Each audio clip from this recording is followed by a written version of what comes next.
تو پھر حضرت معاویہ نے کہا کہ اگر یہ قتل و غارت ہوا تو پیچھے امت کا کیا بنے گا؟ تو حضرت عمر بن عاص نے کہا کہ ٹھیک ہے پھر میں پیچھے سے سنبھالوں گا.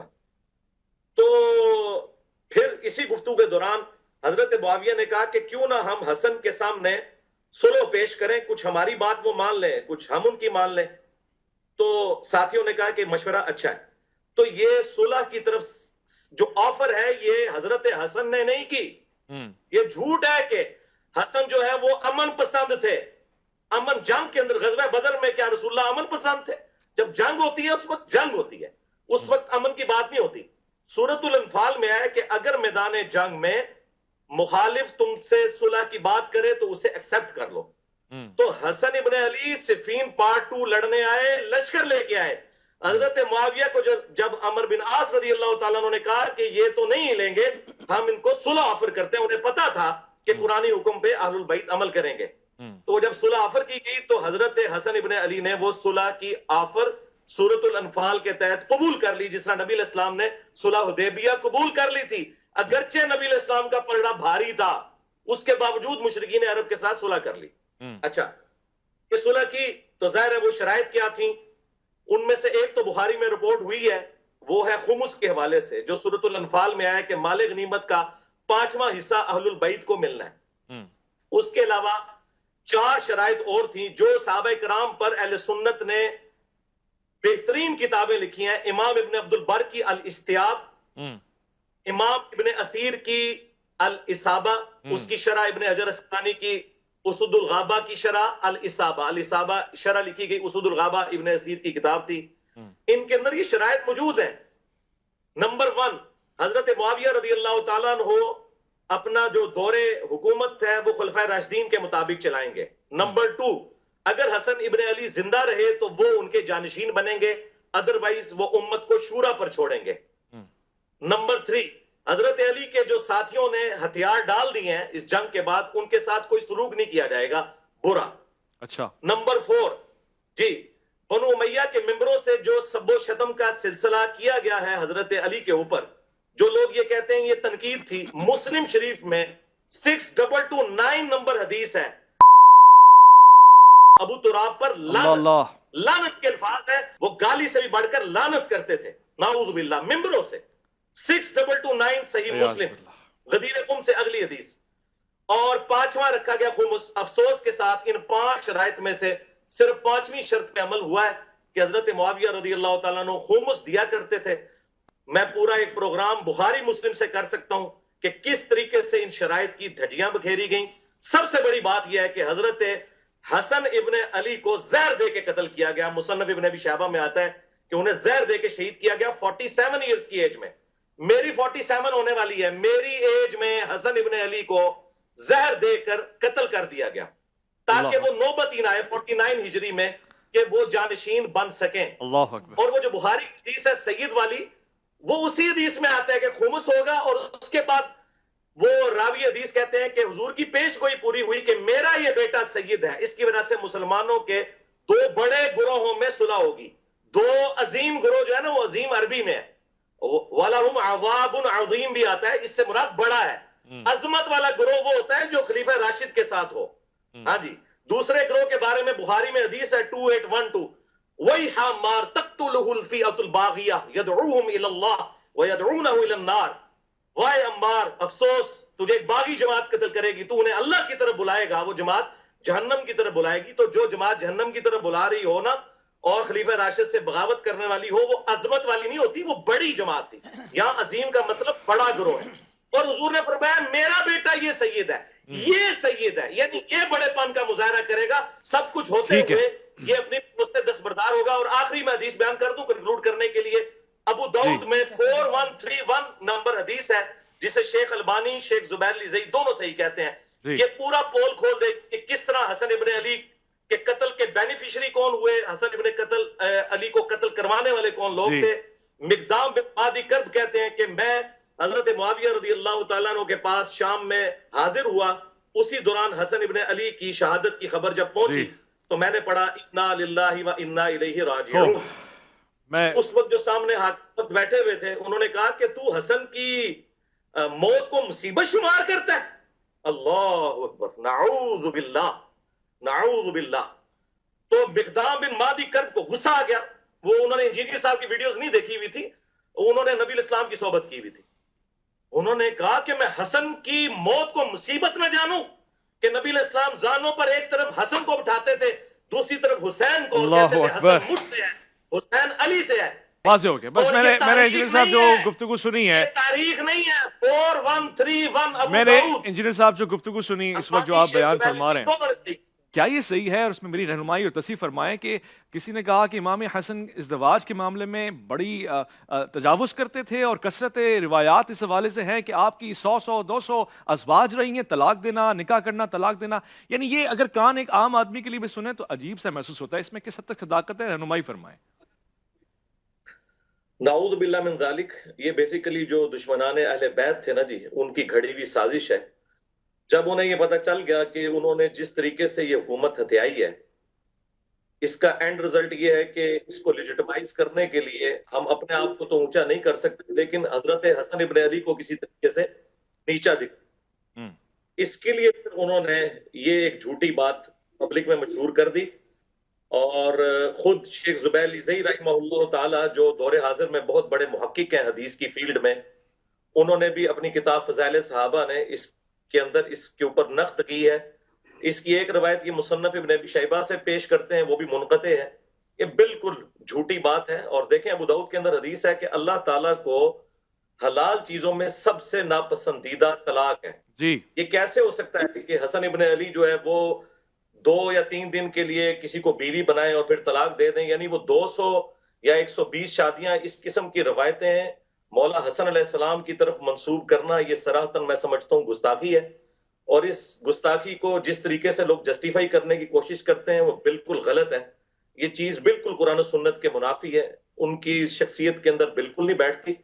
اور اس کے اوپر میں کافی تفصیل کے ساتھ بول سکتا ہوں، لیکن میں اپنا یہ ٹائم جو ہے نا، تھوڑا جو ہمارے علماء حضرات نے تھوڑی گفتگو کی ہے، میں اسے ریبٹل بھی کروں. جی، یہ بڑے افسوس کی بات ہے کہ اس پلانٹ ارتھ پہ کبھی دنیا نے ایسا ٹائم نہیں دیکھا کہ فضائل صحابہ بیان ہو رہے ہوں اور اس میں اہل بیت کی بات ہو.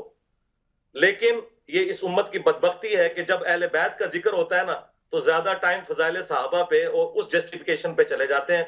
تو میں کہتا ہوں صدق رسول اللہ، یا رسول اللہ آپ نے سچ کہا تھا. یہ آپ نے ابو بکر کے بارے میں نہیں کہا تھا رضی اللہ تعالیٰ عنہ، نہ عمر کے بارے میں، نہ عثمان کے بارے میں، کہ میری امت میں عیسیٰ ابن مریم کی مثال مولا علی علیہ السلام والی ہے. کیونکہ حضور کو پتا تھا کہ یہ کام ڈالنا ہے چوتھے خلیفہ کے ساتھ ان لوگوں نے. تو چوتھے خلیفہ کی فضیلت کبھی بھی انہیں ہضم نہیں ہوگی. یہ بات حضور کو پتا تھی کہ جو اہل سنت کا منہج ہے، جو حق پر ہے، جو خلفائے راشدین کو برحق مانتا ہے، اہل بیت کو برحق مانتا ہے، اور خلفائے راشدین پر تان کرنے والوں کو وہ رافضی سمجھتا ہے، اس کے اندر یہ بیماری آ جائے گی کہ وہ جب بھی اہل بیت کا ذکر کریں گے تو آدھے سے زیادہ ٹائم فضائل صحابہ پہ لگائیں گے، لیکن جب فضائل صحابہ پہ بات کریں گے تو اہل بیت کا ذکر تک نہیں کریں گے. اور یہ تو ہماری برکت سے اب اہل بیت کانفرنسز ہو رہی ہیں، ورنہ پہلے صرف فضائل صحابہ کانفرنس ہوتی تھی. تو یہ بالکل غلط بات ہے کہ یہ سب کے لیے نہیں، اسپیسیفکلی مولا علی کے لیے. مسند احمد میں حدیث ہے، المعجم الکبیر طبرانی کے اندر اور مشکات کے اندر، کہ علی تیری محبت میں غلو کر کے جو ہے وہ گمراہ بھی ہوگا ایک فرقہ اور جہنم میں جائے گا، اور تجھ سے بغض رکھ کے بھی ہوگا. اب ہم نے محبت والے تو ہمیں ماشاءاللہ بچپن سے پڑھائے جاتے ہیں. یہ بغض والے کون سے؟ بغض والے وہ ہیں جو کہ محبت والوں کا رد کر رہے ہوتے ہیں. ان کے اندر پھر وہ اتنا غلو آتا ہے کہ انہیں چیزیں ہضم نہیں ہوتی. اب یہ جو بات کی صحیح بخاری میں جو مولانا صاحب نے حدیث پیش کی کہ نبی الاسلام سے جب پوچھا گیا سب سے بڑھ کر محبوب کون تھا، تو سب سے بڑھ کر محبوب بیوی سے بھی پوچھ لیں. سیدہ عائشہ کے بارے میں المستدرک للحاکم کے اندر حدیث موجود ہے. اما عائشہ سے کسی نے پوچھا بتائیے کہ نبی علیہ السلام کو اپنے صحابہ میں سب سے بڑھ کر محبوب کون تھا، تو انہوں نے کہا کہ فاطمہ سلام اللہ علیہا. بخاری مسلم حدیث ہے، فاطمہ میرے جگر کا ٹکڑا ہے. جب انسان کسی کی فضیلت بیان کرتا ہے نا تو اولاد کے بعد ہی اس کا ذکر کر رہا ہوتا ہے، یہ انڈرسٹوڈ ہوتا ہے. گھر والے پہلے نمبر پہ ہوتے ہیں. پھر انہوں نے پوچھا نہیں مردوں میں بتائیں، تو انہوں نے کہا کہ مردوں میں فاطمہ کا شوہر علی ابن ابی طالب، جو کہ کثرت سے روزے رکھنے والے اور شب بیداری کرنے والے تھے. الحمدللہ یہ میری ماں نے بیان کیا ہے، سلام اللہ علیہا. تو یہ سارے فضائل ہیں، لیکن ہمیں دیکھنا چاہیے کہ جب اہل البیت کی بات ہو تو ہم اسپیسیفکلی اپنی گفتگو کو اس پہ رکھیں، اور دوسری طرف نہ ہم چل پڑیں، وہ ہمیں ضرورت نہیں ہے۔ وہ فضائل صحابہ ماشاءاللہ پچھلے 1000 سال سے فضائل صحابہ کانفرنسز ہی ہو رہی ہیں اور بڑا ذکر ہو چکا ہے اللہ کے فضل سے اس کے اوپر۔ اس وقت جو ہے اہل بیت کے حوالے سے کوشش ہے کریں کہ بھئی اہل بیت کے ساتھ جن لوگوں نے ظلم کیا، اہل بیت کے بارے میں تھا کہ میں تمہیں خوف دلاتا ہوں، میرے بعد ان کے ساتھ اس نے سلوک کرنا، غدیر کی حدیث میں، تو اہل بیت کے حوالے سے ہمیں سینسٹیو ہونا چاہیے۔ یہ حدیث حضرت علی کے بارے میں ہے، اور آخری میں حدیث بیان کروں جس کی 32 اسناد موجود ہیں جامع ترمذی میں۔ جی، ایک تو ہے اللہ کا محبوب، جی، ایک ہے اللہ کے محبوب کا محبوب۔ جی، نبی علیہ السلام کے سامنے ایک بھنا ہوا پرندہ لایا گیا، اسے حدیث طائر کہتے ہیں۔ نبی علیہ السلام نے کہا اے اللہ میرے ساتھ اس شخص کو بھیج یہ پرندہ کھانے کے لیے جو اس مخلوق میں سب سے بڑھ کر تجھے محبوب ہے۔ اللہ اکبر۔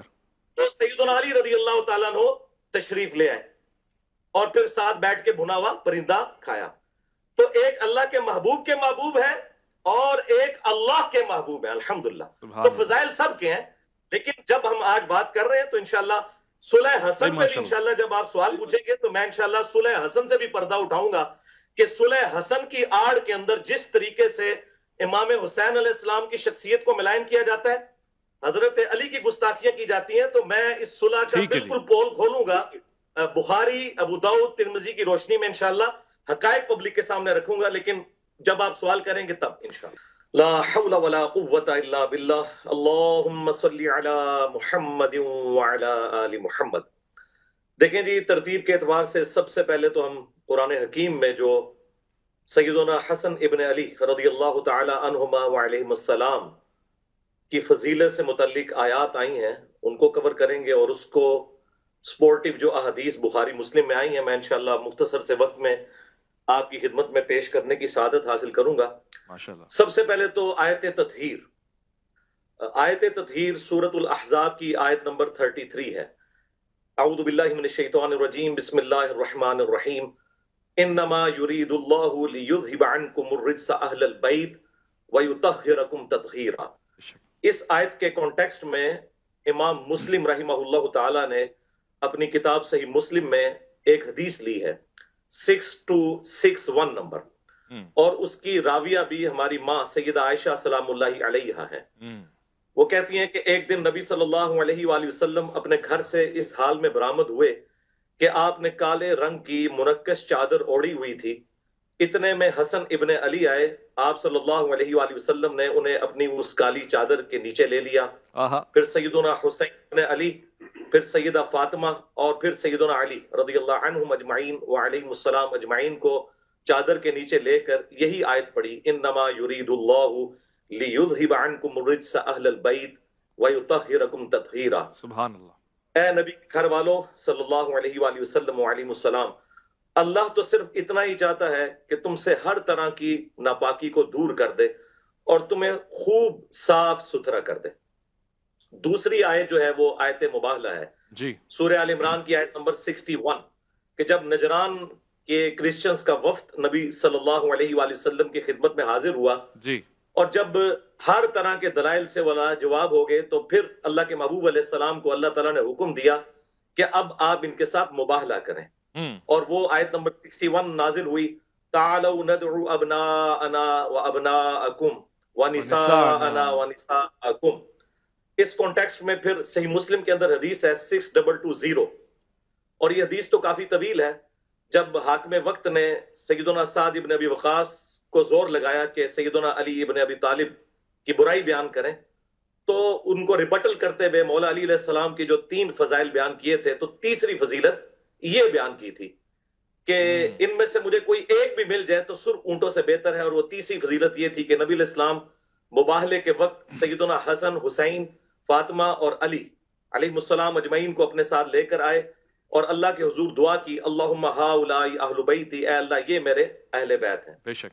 اور تیسری آیت مودت، جس کے حوالے سے کنٹروورسی سنی شیعہ میں پائی جاتی ہے، میں آج اس کو بھی انشاءاللہ ریزالو کر دوں گا۔ قل لا اسألکم علیہ اجرا الا المودۃ فی القربى، سورہ شورى کی آیت نمبر 23۔ اس کے حوالے سے صحیح بخاری میں ایک حدیث ہے، ابن عباس کا قول ہے، وہ اس آیت کی تفسیر یوں کرتے تھے کہ نبی علیہ السلام کہ جو مخالفین ہیں انہیں یہ کہا جا رہا ہے کہ نبی علیہ السلام کی قرابت داری کا خیال رکھو، لیکن جو تابع تھے نا سعید ابن جبیر، وہ اسے اہل البیت پہ فٹ کرتے تھے. اور میرے خیال میں دونوں یہ تفاسیر درست ہیں. اگر اللہ تعالیٰ غیر مسلم رشتہ داروں سے کہہ رہے کہ نبی علیہ السلام کی رشتہ داری کا خیال رکھو، تو مسلمانوں سے تو بدرجہ اولا کہا جائے گا کہ آپ نے نبی علیہ السلام کی رشتہ داری کا خیال رکھنا ہے.